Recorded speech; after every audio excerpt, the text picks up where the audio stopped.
Hello, everybody. Welcome back to another episode of the Juan More Thing Podcast. My name is Ryan Wayne, and today on this episode, I am going to be talking about coaching life. Yes, so my coaching life thus far. I'm going to be talking about things that I have struggled with figuring out as a coach, things that I am still currently struggling with. And I think it's going to be a good insight for those that are maybe interested in coaching. But again, I would say that this is a personal experience. I won't say all coaches maybe experience the same things, but I would not put it outside the realm of it being a shared experience for coaches. Yeah. But yeah, let's get straight into it. I think today's one's gonna be not too draggy or not too long. I'm try to make it as precise and straight to the point as possible because I know some of the episodes are quite long, and yeah, who has the time nowadays, right? Sometimes we just wanna get to the main point and then be like, oh yeah, okay, then move on and do more things. All right, so enough rambling on. Let's get to it.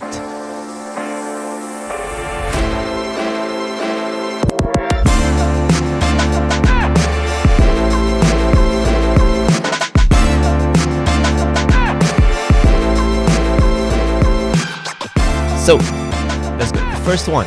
Okay, the first one is one that I am currently actually still struggling with.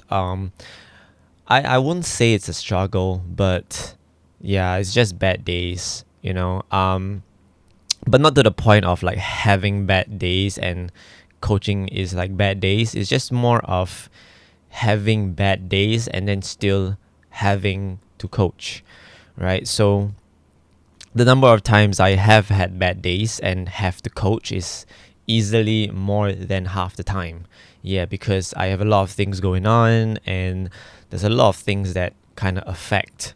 I mean, like everyone would know, like a lot of things play a part into your energy of the day and like how you basically have an outlook, right? Sometimes your energy is just off and yeah, you just don't feel like doing stuff, right? So yeah, the number of times I have had bad days and still have to coach is easily more than half the time, right? But the number of times I coach as if I have no bad days is 99% of the time, if not all the time, right? So the reason why is because as a coach, I feel like I cannot afford to have or live my bad days out during those coaching sessions because of how I kind of like foresee or am afraid that it will affect what I deliver, how I deliver whatever it is, and the energy of the session, right? And particularly as the coach, it is, I won't say it's entirely the coach's job, but I think the coach has the very big stake in setting the tone of the session, right? And as a coach, you're always in charge of also nudging or making sure that it is towards the right energy for the session, right? So if you see like your team kind of going towards a little bit of a no motivation kind of pathway, or like it's just not vibing, right? It's your job to kind of push them towards the right energy, right? And usually how you do that is by setting the example, right? And then being the one with the positive energy and be like, let's go guys, oh yeah, today is a bad day, but let's go, we can do this kind of thing, right? So yeah, I it's more of the having bad days but then still having to suck it up and just do the job, right? So I define bad days to be where there are so many negative distractions, right? Days where the energy equilibrium is really imbalanced, physical or mental illness is like acting up, and then you just don't feel like you are at your 100%, or just simply being burnt out, Right, so to me, these are what I would call bad days, or what I will put under the umbrella of bad days, right? It's just those days where even the simplest things are like 100 times harder. Yeah, like even just talking to people is just like, oh my god, it's so tiring. And as an introvert, it's already very tiring. But on those days, it's like even more tiring, or having to like, remind on the littlest things, or having to, you know, yeah, just the simplest things is just 100% harder, right? But, you know, as an adult, like there is still a job to do, and I know the importance of doing this job right. Coaching is as extremely vital to the upbringing of whoever is trusting you to coach them, because it isn't like numbers or reports where things can be corrected if a mistake was made, right? And again, it's not saying that I am against data entry and like Excel sheets and whatever, but like, if you spot a mistake on that one, it's easily corrected. You can just undo it and then put the correct stuff in. But when you are dealing with like real life situations where even the littlest things can make the biggest impact, and it's like a matter of, it's kind of like randomness, right? Sometimes you can say as many great things as you can and none of it goes in, and you can say just one very tiny like slip of the mouth of something you say, and it becomes, a very very big impact, right? So yeah, it's very yeah, it's very vital, I would say, right? So if I show my bad days or lose focus on the quality and content I deliver, even though the possibility that it has a negative influence on the people's lives is so small, the risk is still there. And I think personally, I will not be able to rest easy knowing that I could have made that negative impact, or I maybe did not do the best I could. Yeah, because I let my bad days affect the way I'm delivering my job. Yeah. For example, right? So I'll give you some examples, right? Because maybe I'm tired or just not feeling it today. I let lower standards prevail and bad habits, right? Because I'm lazy to take any, effort, right? Because I'm tired. I'm just like not feeling it. I don't enforce the things that are supposed to happen, right? And I don't correct the bad stuff that is ongoing, right? Because I got no energy, right? Or because maybe something bad happened outside, or something really upsetting happened, before the session, right? And then maybe I bring that negativity inside the session, right? I bring that like either frustration or maybe stress, anxiety, right? I bring it, and I think it's, as humans, we don't really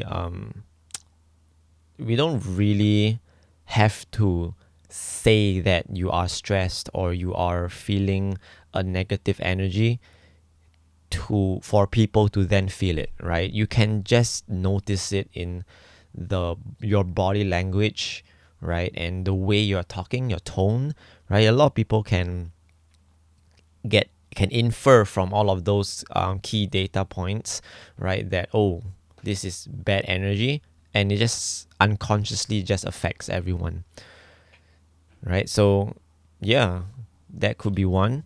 Or maybe, in that way of bringing in negative energy into sessions, like people just, or the students who are learning, right? Maybe they normalize it as, oh, this is normal, right? Like it's okay to bring in outside bad energy into your sessions. And then if they in future, have their own sessions, they become coaches, and I view coaching as like parenting. It's not the same, but it's similar, right? Because you're raising people, right? And then they feel like it's okay to bring negative energy into whatever team that they're trying to bring up, right? Like it becomes normal. You normalize it, right? Yeah. So what if I'm also super stressed about something outside and I can't focus on building the team, right? So I'm just super distracted by whatever I got to do later, right? Or whatever problem was raised up before we started the session, right? Then I can't focus on doing my changes, on trying to make sure that the character is focused on, or things like that, right? So I don't know if this is just a me problem. Like I said at the start, I don't know if this is a blanket over, all the coaches or most of the coaches. I don't know if everyone feels this way, but it's definitely a struggle for me. So I'm not sure if other coaches has it or to the same degree, but whenever I have a bad day, I honestly just stuff it down and get on with the job the way I believe it should be done. No matter how bad day is, no matter how many students show their bad days to me, and I feel like all I want to do is just like I wanna live my bad days as well, right? And I want to unload it all, or how tough or long the session is, right? I feel like when the job has a stake in other people's lives, like there is no room for bad days to show. So this is one thing that I struggle with as a coach. And I won't say it's a healthy pride, but I really do pride myself in always being very positive and very upbeat every time I coach, right? I think, and I might be wrong because I've never asked, but I think I assume if I would ask all my students, like, have you ever seen me have a bad day when I coach? Maybe they would just say like, okay, once out of the whole 3 to 4 years that they've seen me. And I'm not talking about like when I'm angry and scolding them because of something that they did or something that they are not they did not hold themselves accountable to, but like personal bad days shown to everybody. If any of you are watching and you have a different opinion, let me know, because I actually want to know, like, what can I work on as a coach too. So that's the first one, bad days. Bad days. Next one, number 2, a total of 6. Okay, so I think the first one, that first one is the only one that I am struggling with. The rest is more of what I've learned. So second one, what I've learned. The first thing of what I learned is staying calm.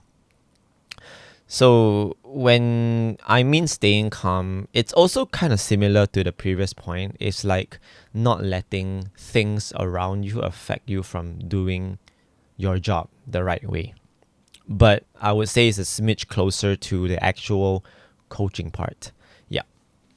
So as a coach, I definitely have expectations of the dancers and also of myself, right? And naturally with expectations, because expectations are the future, right? So anything to do with future always comes with anxieties, fear, as well as stress, because it is things that has not happened yet that probably and definitely want to happen. So you are not really in control of it. So naturally that brings about anxieties, fear, and stress. So the investment into attaining those results, right, of those expectations from the dancers and myself would definitely elicit emotions as time progresses. Again, some of those emotions were what I just mentioned just now. But there are many more, okay? Even good emotions, right? Not just the bad emotions, but the good emotions also, right? So not that there is anything wrong with emotions coming up. I think that is a natural part of being a human, right? But I just did not like, and this is what I realized that I did not like putting my fears, anxieties, and insecurities, and also stress on my students that were not necessary. So what I mean by all this is, I'll give you examples again. So for example, putting stress on students would look like this. So let's say there is a upcoming performance or competition, and there's a very tight timeline. I'm sure all coaches will have faced this, right? So there's a very tight timeline to finish up the piece, and as a result of my own stress to do my job to finish the piece, right, I become more more angsty, right? I snap at the dancers more often for moving slowly, or that they need to get better, and so on and so forth, right? Naturally, the stress will make an individual more angsty and a little bit more critical and very this or that, right? And I would say these comments are fine if they are motivated from the right place. Like if it really stems from, the dancers or your students having to buck up in these certain places, right? Then sure, right? But if they are motivated by my own stress, then that's just wrong. So I would differentiate this as if I did not have a tight timeline, right? Would I still be doing this? Would I still be this angsty and this like you gotta get this? Why you do that? Why this? Why that? Why that? Hey, you gotta do this, right? If I did not have a tight timeline, would I still be acting this way, right? Because if I would not act this way without a tight timeline, it means that these comments are motivated by this new factor of the stress of having a tight timeline, which that means you are putting your stress on the dancers, right? So I feel that is not great because the dancers themselves, I believe, have a lot of things to stress about already, and they don't need to handle my stress, right? I need to handle my stress. I should not be putting my stress on my dancers. That is like just irresponsible from a coach's point of view. Oof, the sun is blinding. Yes, but glow. Yeah. So next example, putting fear or insecurities on students will look like overtraining or overreaching because I don't believe in my own choreography ability or my personal egoistic need to do well is taking over. So I would think this goes into the realm of a little bit more of like, because maybe I have not achieved what I want through my own journey, so I am now trying to live out my incomplete journey through my dancers, right? Because I did not win this certain competition. Now I need you to win it because I feel like if you win, it is also my win, right? Or because I did not rehearse enough for this competition that I did previously, and I feel like it caused me to not perform well. So I'm gonna make sure that you train like 10 times harder than I trained so that you make sure you do well, kind of thing, right? Because that is stems from your own fear and your own insecurities that this whole you me thing is getting very, I'm to use me, okay? So so because I did not train hard enough and I did not win, so now you need to train harder so that you can win, right? So it all stems from my own insecurities, my own fear, and my own I would say shortcomings, right? Of things that did not go the way that I wanted to previously, or things that I did not manage to accomplish, right? So again, I thought about it and I was like, yeah, the students really don't need all of that. Like they do need that push. I believe there is a balance in it. Like they do need to learn how to aim high and what it takes to get there. But there is a fine line between teaching and coaching them to have that mindset and forcing them to do something because it comes from a personal sense of fear and insecurity. Yeah, or even like because you are not confident of your own craft or your own art style. So, you try to overcompensate by doing something totally out of the norm or something that demands too much from the dancers of their standard. Yeah. Next, or let's say after the journey is done, right? The results did not meet expectations and my disappointment is channeled through pointing out everything that they could have done better instead of a well-rounded outlook, or even pointing the fingers at all the outside things that was the problem, right? Or even putting the blame on myself as the contributing factor, right? So again, because let's say, I'll use the example, okay, like this competition, right? We aim to get this result, but we didn't get it, right? And then me being super invested in the process as well, right? Because I also have expectations. I want us to get this certain result because then it proves that this is this, right? And maybe even comes from the whole insecurity of like, oh, because I did not achieve this, and I'm gonna live it through, live L-I-V-E, live it through my dancers. So if they don't win, means I don't win as well, right? And then you just take it very personally, and like, I'm so disappointed. Like, if y'all had trained harder, right? Remember that time that y'all were tired and y'all didn't want to train? Yeah, see, if you had trained harder, you could have, maybe you have done this, if your attitude was better, right? If y'all were not playing around so much, kind of thing, right? Instead of saying like a more well-rounded, like maybe some of that is true, right? But again, there's a difference between pointing it out constructively and destructively, and also putting in all the good things through the journey as well, right? Like, yeah, some of y'all were really nowhere last time, but look at how much y'all have improved, right? Yeah, maybe we were not as on it as the other teams, but looking at where we came from and what the team was like before we started all this, everyone is doing better, but we just need to do even more, right? But the progress was there, we just need to keep going,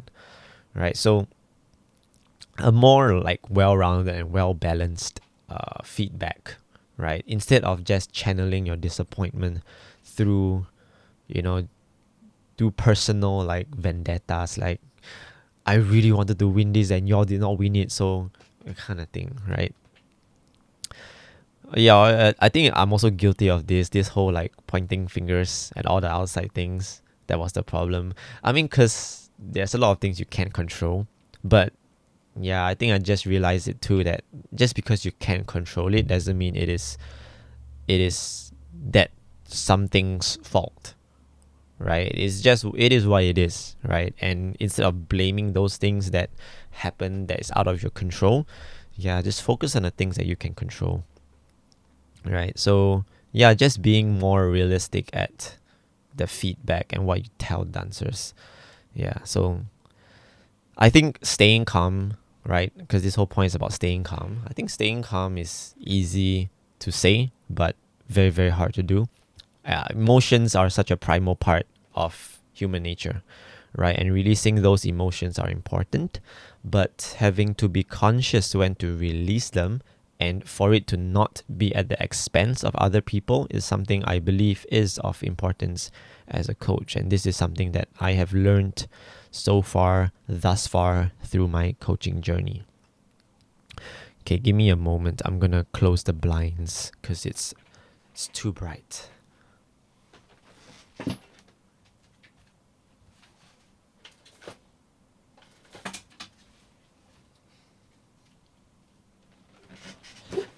And I'm back. Oof, so much better. Lighting is so much better. Next, second thing that I have learned. This is, whose journey is it? And on this point, I'm actually honestly quite ashamed to admit that this took me quite a while for it to sink in and put into practice. But here it goes. Coaching is essentially being a passenger in someone else's car. I am there along for the ride. I am guiding you how to drive and get to where you want to go. But I have to learn how to let go and detach from how long it is going to take, where we even end up going, and if we even make it at all.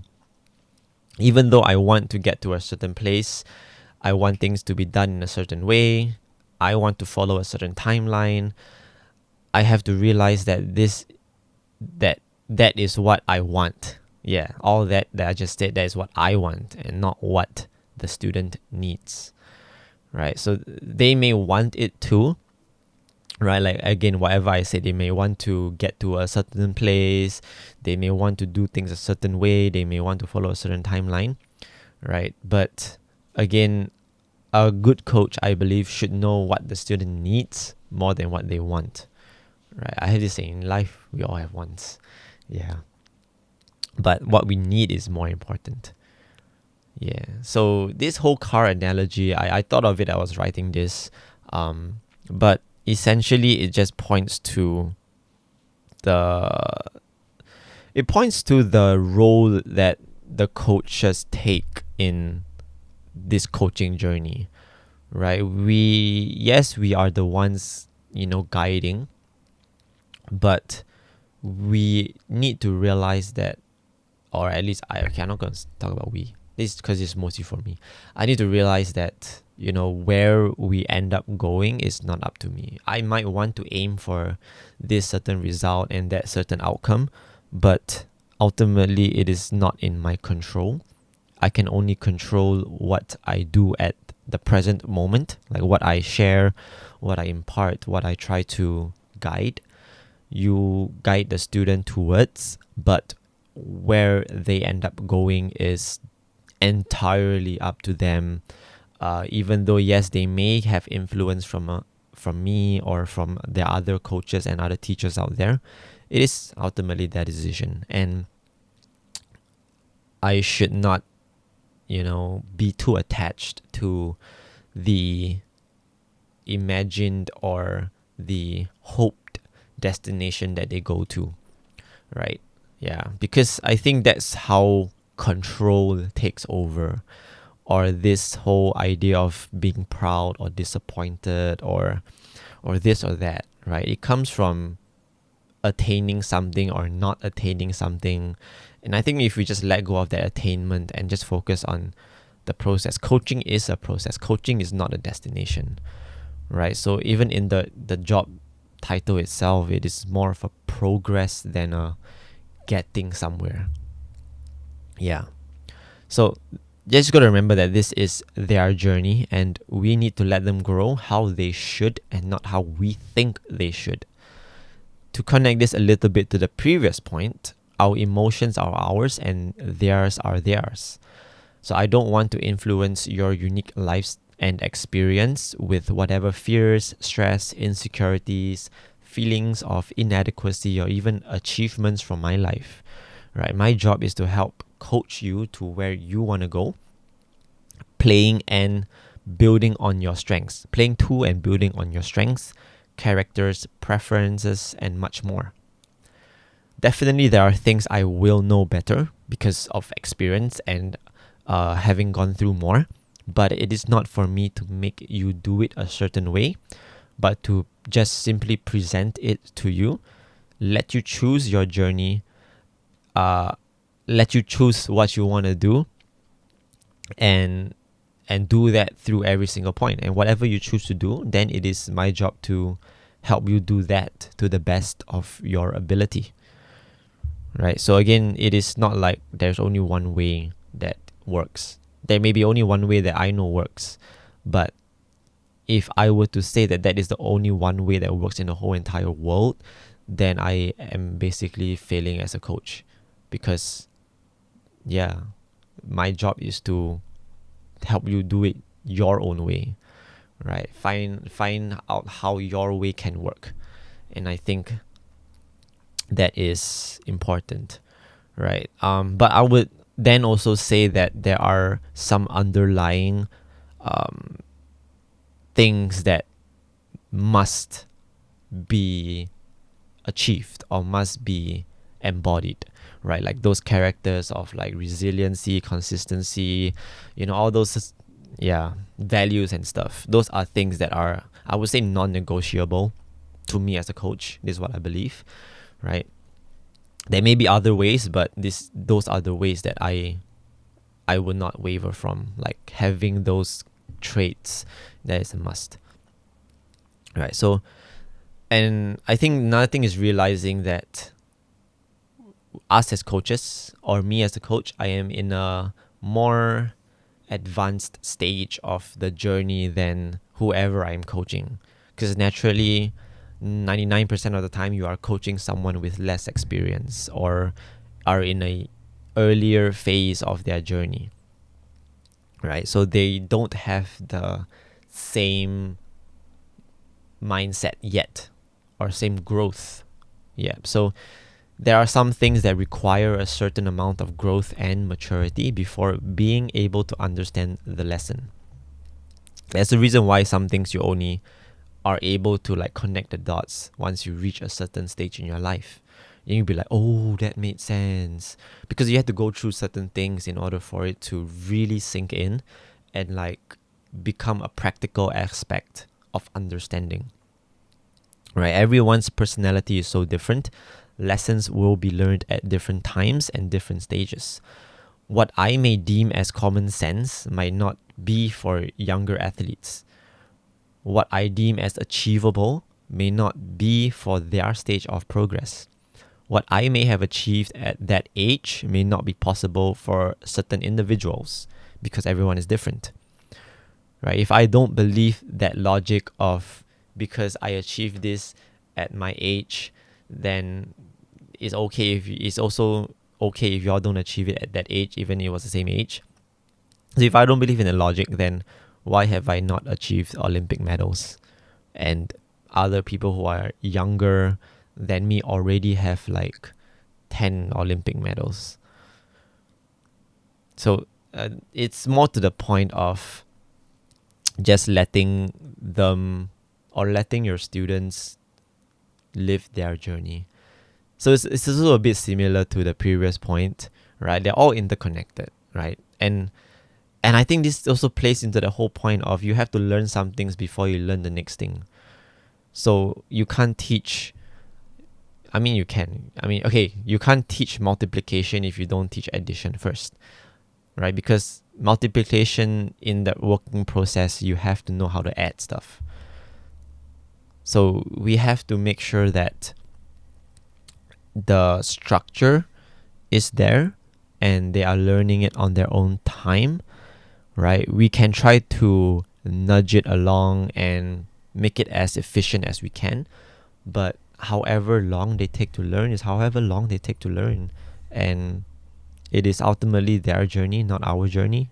We have, as coaches, our time being the dancer and being the student of whatever we are learning is over. We have learned it already. Yes, we can still learn more of it and all. I always believe that we're always students, but when you're in that coach role, right, you are the coach. So it's your responsibility to be in charge of the process, not the destination. Yeah, that's the hardest thing. One of the hardest things. All of these things I'm going to say is hard, but this is one of the hardest things.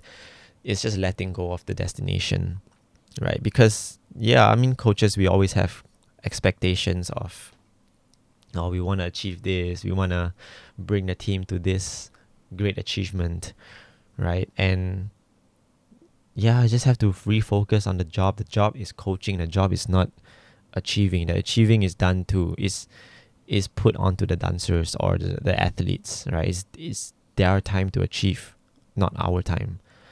Yeah, so that's that. Next one. This one is titled One Size Does Not Fit All. So this is yet another one that I am embarrassed took me as long as it took to figure out.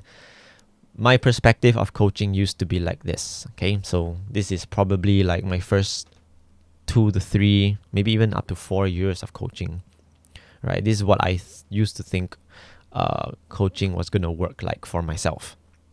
So once I have settled in and found my rhythm, my processes, and my style, it'll be more like a routine after that, right? So you know how things work, you just got to repeat. But the truth is that with every different team and even year, this settling in and finding your rhythm, processes, and style, right? This whole process needs to start all over again. And just keeps repeating again and again. And you start from zero again every single time. Expecting a team to act, perform, and respond the same way as another because it worked previously for another team is like trying to win the lottery with the same numbers. The chances of it happening is, yeah, I don't even know what are the chances of it happening. I would just say it's almost impossible. Yeah. So currently I'm blessed to be coaching 3 schools. Okay. I will not name the schools, but I think most of y'all should know. So one I have coached for 7 years, another for 5 years, and the other for 3 years. Between all 3 schools, the way and method I coach are very different. Not very, okay, it's pretty different. I won't say it's very drastically different, but they are quite different. All right. So how does it differ is in the energy I bring, the amount of discipline I enforce, the difficulty of the training, even the choice of words I use differs according to which team I am with. Right. Sometimes I joke with my friends saying that I have different personalities when I coach. Right. Like if you see me at here and here, right, it's like, it's 2 different people. It's a joke, but honestly, it kind of feels like it. Yeah, and linking it to the previous point again, everything is linked, right? If I adopt just one style and stick with it, it would be for no other reason than because it makes it easier for myself and to give myself a false sense of confidence that because it worked for one team, it must then be the other team's problem that it does not work, right? So again, if you like ask the meta question of, so why do you stick with just one style? Like, why are you looking for comfort in finding your rhythm and processes and all that? I mean, I would think everybody has different reasons, but the one I come up with is so that it seems easier, right? So that your job becomes easier, and you can have, again, like I said, the security of like, yeah, if it works for that team, means it should work for other teams, and if it doesn't, means it's not me. Like, I'm not the problem. It is the dancers' problems. There's the new students' problems, etc., etc. So it's everything is focused on myself when the job is coaching, and coaching is not me, but coaching is student centered, right? So yeah, this is not my journey. This is their journey. Yeah, so I also don't want to create dancers who believe that only one way is the right way. And then because they all train in that one way, they end up all being identical in that one way. Yeah, there is no one right way. Right? And I will also say there is no better or worse way. That is very subjective and very comparative. Right? There's no reason to compare. I believe there is just that one best way for you. What is the best way for this current team and this current dynamic to be able to work their best? And it is the coach's job to constantly figure it out and adapt to whatever that style is. Right? So one size does not fit all. And what do I mean by having to restart this process, and why, in case it's not clear enough through what I've said?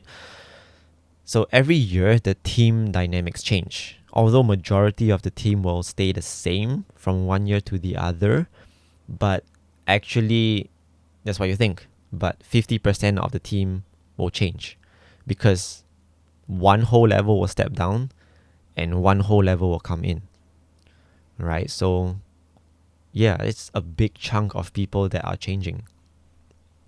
Right? So the team culture can stay, and it should if the culture is strong and healthy and positive, right? But the approach of how you talk to them, how you reach them, and how you convey information and impact them needs to be recalibrated and curated specifically for that new and unique dynamic. Yeah, and I think everyone can tell that every generation, the new generation is different. It's always different from the previous, right? So how you would use to teach the older generation is very different from how you would teach the new generation. And it's not as drastic as like 10 years change, but every year there is I would say still a significant change.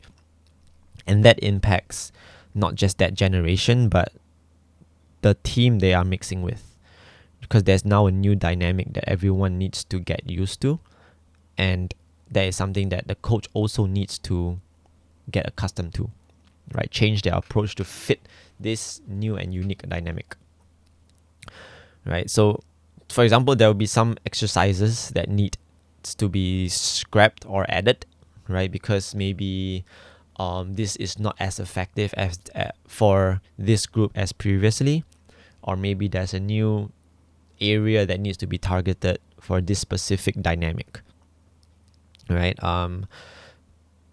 Expectations even, right? So some expectations will need to be adjusted either higher or lower. Some values that will need to be prioritized more or and others less, right? And tolerances that will ebb and flow differently. Sometimes in the previous group you will have a higher tolerance for all this because you know that they are maybe more experienced, or they have more like logical thinking and maturity, etc. Maybe this new group is a different dynamic that brings out a different amount of maturity and etc. Right, so every generation learns differently, and every individual learns uniquely.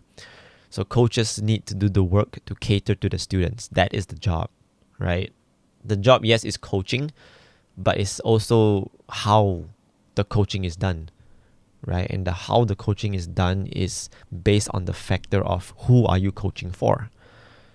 So that is part of the job, to figure out how to best coach every new and unique team dynamic. Yeah, it's tiring. It's really tiring AF. But if you really find that like suddenly everything connects, you're just like, oh my gosh, it's worth it. Yeah, because number one, you feel more connected to the dancers, you feel more connected to the students, and everything just flows a lot easier. And it's like you're just on the same wavelength. But to get to that point, man, it's tough. But that is struggles of coaching life thus far. Second last, buying into the team. So I think everybody knows that the coach is a part of the team. But what does it mean to be part of the team? Head back to my previous episode. I have one whole chunk on what does it mean to be part of the team. But I will go a little bit into it here. Okay, now I won't cover everything in the previous episode. If you want to know more about what I feel it is to be part of a team, check that one out. So sometimes I realize I unconsciously separate the coach from the team because it is not as straightforward as being a dancer or player in the team. Right, so I'll explain the reasoning for this. So coming from being one of those dancers or players, and I say players because I used to do sports as well. So I had a sports team and everything. So not just dance, so yeah. It kind of gets etched within that a team member, like a definition of a team member, and basically how a team member looks like is someone who is sharing the stage or sharing the stage with you, or someone in the field or court doing the work, right? And as coaches, most of our time is spent outside of the playing field. If it's a performance, we are in the audience or side stage, right? If it's on the field, we are at the side of the field. We are not the ones doing the work. So it feels like we are just in a different position than the team, right? So we don't automatically and as strongly connect with the team. We're not like, yeah, you get what I'm trying to say, right? We're just not part of the team. We are. Maybe in some cases we think that we are higher than the team, right? Because, I don't know, authoritative role or whatever it is, right? So hence, the team connection is either different or not as strong. So what I found is finding how to fit in and be integrated with the team is a process that needs to be done, as well as understanding what is the job that comes with the role. It is understanding that everyone is equal. There is no more important team member. Building the trust with the team, putting in the extra work, showing up no matter, being accountable to the team, and all the team stuff that I also said in the previous episode. Right? The difference is between treating me, coach, me, coach. Difference between treating my team membership as just a job or as something that I'm buying in, that I have to buy in. Right? So again, it's that whole like, oh, because this is your job, you are automatically a part of the team. Right? But again, there's a difference between being in the team and being part of the team.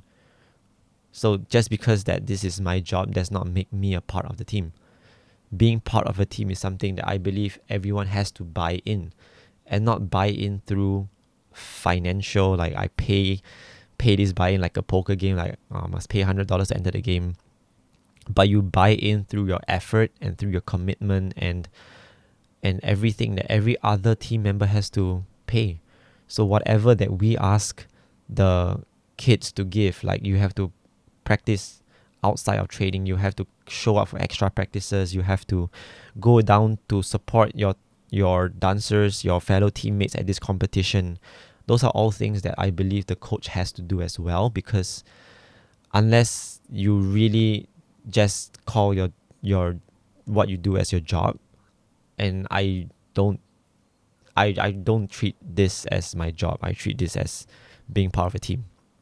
And that's why I always try my best to go down to as many competitions and performances on like days that I don't have to go and coach, because I'm part of the team. I have to support the team. I have to make sure that, I do my same effort as everyone else and what I tell them to do. Right? So actions speak louder than words. I can tell everyone to, oh, you gotta put in extra practice. You gotta go down and support your dancers. They're performing twice. You gotta be there 2 times, right? For each performance that they are down for, right? If I say that and I don't show up and I say that I'm part of a team, that's like double standards, right? Like I'm treating myself as a higher figure than everyone else. But in a team, everyone is equal. Even the coach, even the teachers, whoever it is. And that is how I would say that is how I build my trust with whoever is in the team, right? So if you are not putting in as much effort as me, you are not on the same page as me. I will not consider you a teammate. Just straight facts. Yeah. So that is what I have learned is part of coaching as well.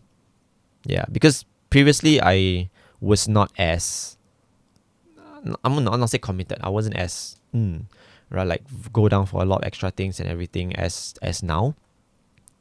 And I realized that it affects the connection you have with the team, right? And I think through certain performances and experience and journeys, I always find when the dancers trust you, the journey is so much smoother.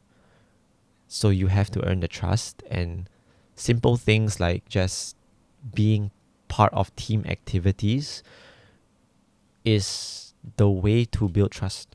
Yeah, so you have to buy into the team. You are not just automatically a part of the team. The contract may say that you are part of the team, but yeah, there's a difference between being in the team, being part of the team. Right? And again, for me, it's more of a, I will definitely be the one to take the step first, right? So no matter what, I will always try to buy into the team. But I am at the point where I also realize that there is peace in knowing how to spend. Yes. So doesn't mean that I am in every team. I want to buy into all the teams. So it has to be something that is worth buying into.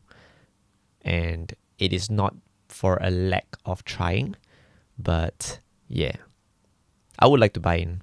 But sometimes you just need to You just need to know that it's worth buying into. Yeah. Okay, moving on. I don't know where that went, but yes, last one. Let's bring it home.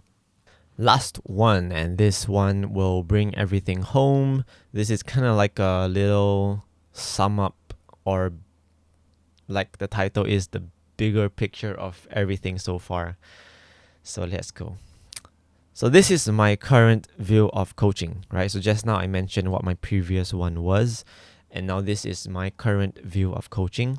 So it is one of existential impact because I know how much time I have spent dancing or playing or executing the sports and whatever it is, and how much I have learned through the people I've met in dance, be it the coaches, be it your teammates, be it the teachers, etc. So even though of the hundreds of students I have taught and many more I still have yet to teach, only like a few might be impacted. The fact is that just because you made little or no impact does not mean that doing less will have the same results. So I'll repeat that one more time. Just because you made little or no impact of the hundreds of peoples that you have taught so far does not mean that doing less will have the same results. So doing less has the possibility of negative impacts, and it is ignorant to not consider that, and self-centered to not realize that the job of coaching is shaping and nurturing the future of kids and youths beyond our own self-gratification. The purpose of coaching is to make room for new ambitions and possibilities, and not to live our ambitions and possibilities through others. The logic behind all of this is that, let's say, at this point you're giving 110% in coaching, right? And of the hundreds of people that you have taught, maybe only like a handful, or maybe even, let's say 10, then the tens, right? Maybe only that many people, all of the hundreds that you have taught, really got impacted by your coaching. And the rest, was like, right? Like, right? But maybe that is just because you gave your 110%, right? Let's say if you were to give like 90%, definitely you will have less that you have impacted, and maybe you wouldn't even have been able to get that many people to teach in the first place, right? Or maybe in doing less, because you're not trying so hard to be very articulate and very curated in what you are doing, right? You are not focusing on quality. So in that way, you negatively affect people, because then people know that either you are not doing your best and it is okay, or in that lack of giving your best, you accidentally maybe, or somehow maybe you slip up somewhere, right? And then that affects the lives of people, right? So yeah, that's the logic that I have. Like, I didn't put it out as nicely as I should have, right? But it's just the point of maybe you have impacted that many people so far, even though it's not a lot, because you did your 110%. If you were to do less, maybe you would not have impacted anyone at all, right? So I'll sum up everything of coaching in this last bit. So here goes. This is coaching to me. We teach them to aim high, but not what to aim for. We guide them to do the right things, but not decide what they do. We impart the knowledge we have, but not dictate what is or isn't, what can and cannot be. We give our wisdom and experience, but not read their fortunes. So it is basically a sum up of almost everything that I have just mentioned previously, right? So we have to not live our lives through them, or what we think our lives should have been through them, right? We cannot tell them that there's one way that works for everything. We do not dictate what is or isn't, what can or cannot be. It can be anything, and it's our job to figure out how their way works. Of course, again, like I said, with the caveat of there has to be those common traits that is all important and all encompassing of every method there is. And there is no one right destination to arrive at. It is up to them to choose what destination do they want to go to, where do they want to get to, and how long they're going to take to get there, and how they're going to get there. We can only be with them along the way and detaching ourselves from what we think is the way we want them to grow, because we do not know them as well as they know themselves to a certain extent, right? I mean, if you're talking about mature athletes and mature dancers, right? They have developed that cognitive processes that help them to figure it all out, right? So when you're talking about those kind of athletes and dancers, then yeah, we don't know them as much as they know themselves. But even so, for like younger people, that have not developed cognitively that much yet, it is not for us to like influence who they're gonna be in the future. It is up to them. We can again, like I said, offer like this is an option, right? But not enforce that this is what you have to do, right? And I think that is very important, finding that line between coercing and suggesting and just laying it out, right? It's just different powers of our job.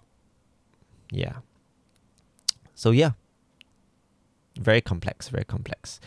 To me, again, like I said at the whole beginning, I don't know if all coaches have this complex kind of view on coaching. Maybe some to a certain degree, but at least for myself, this is my coaching life thus far. Yeah, and I think that is a good place to end this whole thing. Yeah, hopefully I did not scare anyone into not coaching. If honestly you love coaching, it is a very good thing to go into. But again, you are dealing with people's lives. It is a lot at stake, and I think me being aware of this is what helps me take it a bit more seriously and really weigh out the things that I do. And yeah, maybe this is a good learning platform for parenting. I don't know, but yeah. But I think I'll just end with this. I would just like to say a big thanks to all my cool students out there who have been dealing with my coaching. I have admitted this to them before. I think that I might look confident when I coach and stand in front of all of them, but I am just as nervous and as lost as them sitting down there, because I have been coaching for 7-8 years, but this is the first time I'm coaching with 7 to 8 years of experience. Yeah. And maybe I'll get into this whole other topic in another episode. But yeah, I would just like to thank all of my students so far, those that have graduated long before and those that are still currently under me in coaching.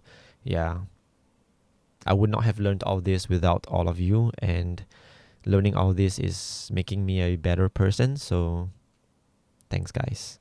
Let's keep growing. Peace.